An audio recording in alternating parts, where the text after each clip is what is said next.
की मानसिकता ही नहीं है कि महिला को रिजर्वेशन मिले, चाहे वो राष्ट्रीय जनता दल है, चाहे वो समाजवादी पार्टी है, चाहे इनके सारे मुस्लिम एमपी है, चाहे कोई भी पॉलिटिकल पार्टी जो इनको सपोर्ट कर रही है सर, और उन्हीं के दबाव में ये कानून के विरोध में जाकर, इस संविधान के विरोध में जाकर, और उसके सारे उदाहरण है कि 96 से लेके आज तक क्यों नहीं लागू हुआ, उसी के कारण ये कभी ओबीसी रिजर्वेशन की बात करते हैं, कोटा विद इन कोटा की बात करते हैं, राज्यसभा में जो है उसको अधिकार देने की बात करते हैं, विधान परिषद में क्यों नहीं रिजर्वेशन दिया उसकी बात करते हैं, फिर वो बात करते हैं कि 2024 से क्यों नहीं लागू होगा।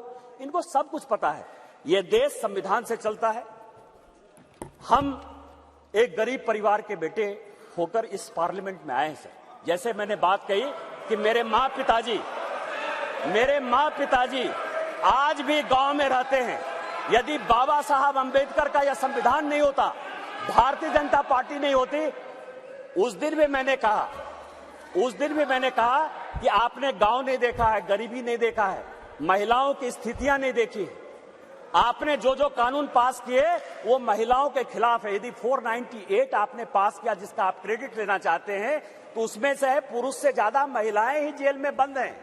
डॉरी के केस में जिस तरह से आपने बनाया, आज यदि आपने कई एक कानून ऐसे पास किए हैं जिसमें लोग महिलाओं को नौकरी देने के लिए तैयार नहीं होते हैं, आपने महिलाओं को रोकने का प्रयास किया, महिलाओं को बढ़ाने का प्रयास नहीं किया। और हम जो बिल लेकर आए हैं, जो माननीय प्रधानमंत्री जी के नेतृत्व में ये इतिहास रचने जा रहा है, और ये जो ऐतिहासिक पल है, और स्पीकर साहब आपके जीवन का जो ऐतिहासिक पल है कि उस कुर्सी पर आप विराजमान हैं, जिस पल में ये इतिहास बन रहा है वो केवल और केवल माननीय मोदी जी की देन है, भारतीय जनता पार्टी की देन है। हम संविधान सम्मत काम करते हैं, और मेरा सबों से आग्रह होगा कि दल पार्टी से ऊपर उठकर जो ये संविधान आर्टिकल 82, 243D और 243T जिन आधार पर यह संविधान चलता है, उसके आधार पर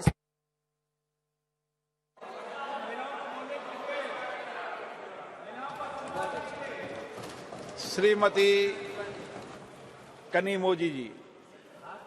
मान सकता है।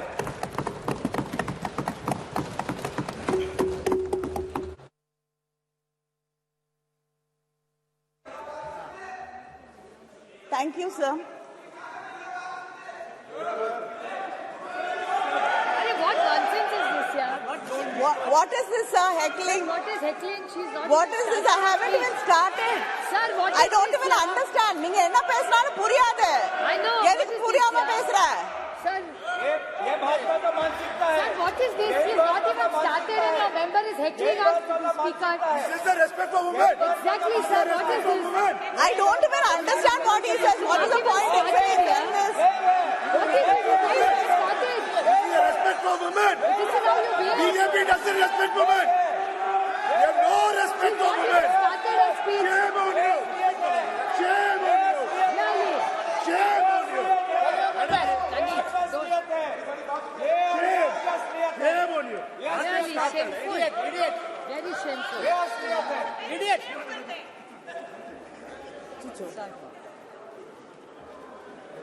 Sir, I stand here and I'm happy to be speaking about the Women's Reservation Bill, and it is one of the very few bills I think most of us would agree on. And we thought this bill will be passed with all of us supporting each other and standing together.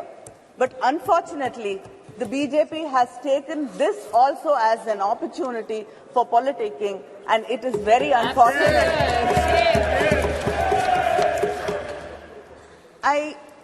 I'm just reminded of what Periyar said when I see the BJP speaking here and heckling us, that the pretense of men that they respect women and that they strive for their freedom is only a ruse to deceive them. You did. That is your first example. I'd like to quote the former Chilean president, Michelle Bachelet. A better democracy is a democracy where women do not only have the right to vote and to elect, but to be elected. In 1990, after the Montego Chelmsford reforms were passed, we got the rights to vote, especially in the Madras presidency and the Bombay presidency. The Justice Party, Needhi Katchi, passed a resolution on 10th May 1921 to grant voting rights for women for the first time in India.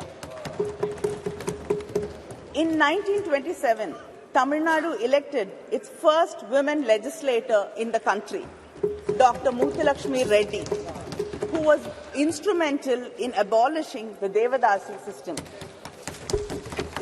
But, sir, nearly 100 years after that, we still have not passed the bill. In 1929, Periyar, in the Self-Respect Conference in Chengalpet, passed a resolution insisting on reservations for women in education, employment, and politics. The Women's Reservation Bill was first brought with the support of the DMK during the United Front government in 1996, September.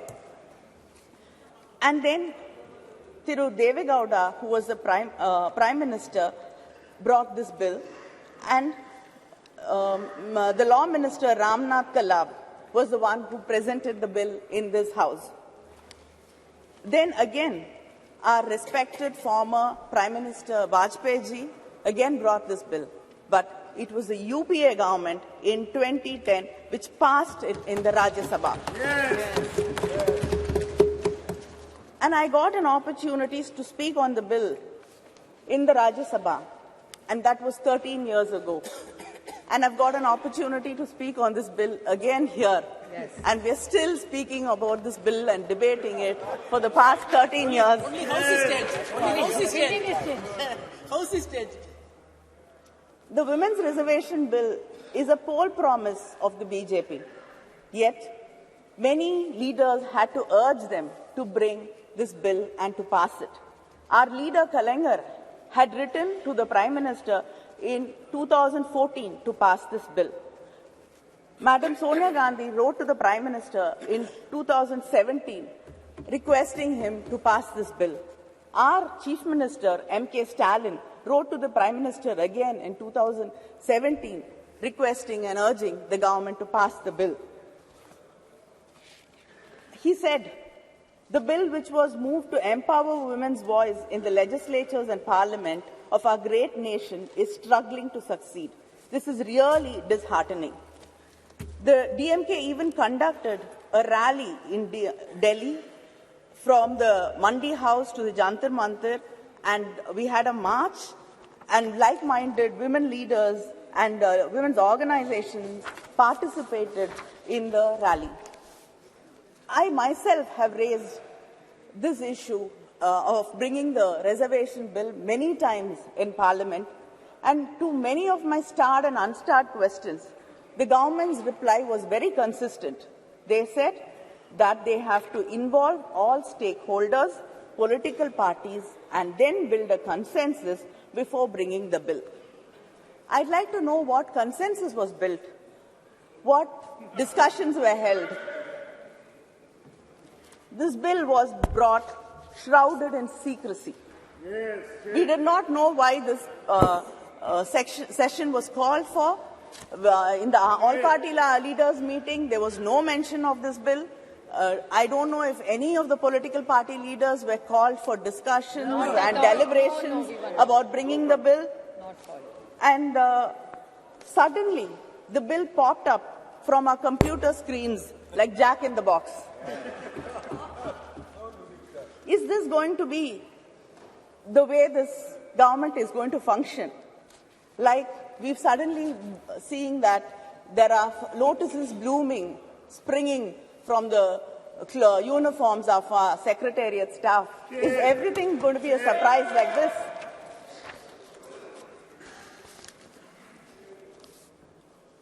In spite of all this, when the Prime Minister mentioned the Women's Reservation Bill, and when our own Megwalji introduced the bill, our minds were so full of happiness, and the lines of Mahakavi Bharati rang in my heart. பட்டங்கள் ஆழ்வதும் சட்டங்கள் செய்வதும் பாரினில் பெண்கள் நடத்த வந்தோம் எட்டும் அறிவினில் ஆணுக்கு இங்கே பெண் இளைப்பிள்ளை தான் என்று கும்மி அடி, which if I translate says that we have come to make laws and to rule. Now we are equals and let us cherish it. But then, like the crows and crows of my sisters who are waiting for this bill to be passed, my heart also sank when you said we had to wait for it and we don't know when actually the bill is going to be implemented. In 2010, when the bill was brought by the UPA government, there was no conditions. The bill was to take effect immediately after the passage of the bill. But the bill which was presented yesterday clearly says the reservation in Clause 5, it states the reservation of seats for women in the House of the People, the Legislative Assembly of the State and the Legislative Assembly of the National Capital Territory of Delhi shall come into effect after an exercise of delimitation is undertaken for this purpose, after the relevant figures for the first census taken after the commencement of the Constitution. Our leader, Muthuvel Karunanidhi Stalin, in his statement today has said that India is the only country which has not conducted the decadal census. And if delimitation is going to be based on population census, it will deprive and reduce the representation of the South Indian states. It will become like a sword hanging on our heads. Yes. He has said that we support the bill. But he asked this question, why should the implementation be connected to the delimitation? Yes, why? And he says it is a strange drama staged by the BJP, keeping in mind the 2024 elections. And we cannot ignore the representation for women from the backward classes either.